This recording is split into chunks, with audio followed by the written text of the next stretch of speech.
Parts of Europe are on heatwave alert this weekend with temperatures on the rise. It's so hot in some areas that conditions are dangerous to health.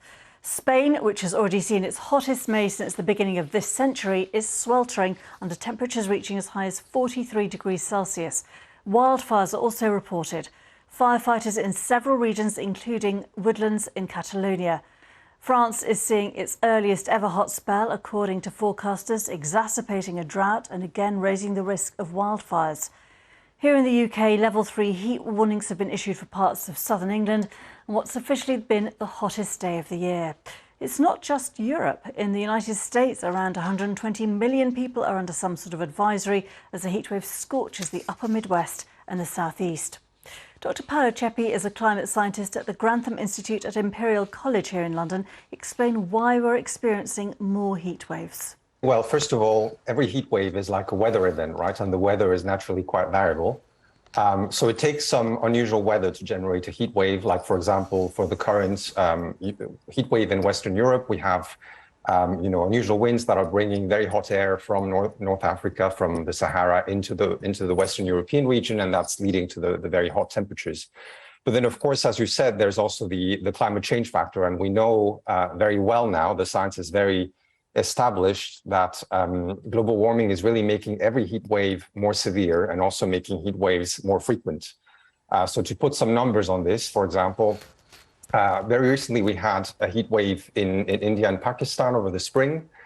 And that heat wave, it was found, was made about 30 times more likely because of global warming than in a previous climate. So that's just to illustrate the impact of global warming, and similar numbers for the 2018 summer heat wave we had in the UK. So yes, so we can very clearly say that climate change is just amplifying the effect of this weather pattern and this heat wave.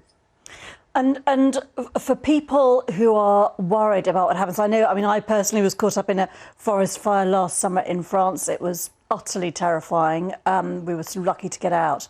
I'm looking to my summer holidays, I have to say, with some trepidation this year in Europe. But obviously people are living with this on a daily basis. How can people perhaps look ahead to see whether it's possible to forecast these intensely dangerous events? Right. So generally, as a weather event, we can make weather forecasts out to 10 days, 7 to 10 days at most, not much further than that. So generally speaking, we cannot say, for example, whether this summer will be scorching hot in Europe or not. It's not something we can do.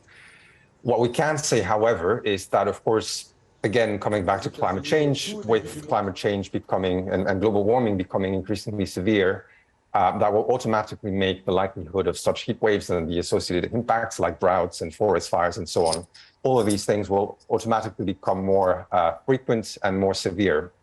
So one thing to remember is that we're already in a world that's just over 1 degree Celsius warmer than before the Industrial Revolution. So we're at 1.1, 1.2 degrees Celsius or so of global warming.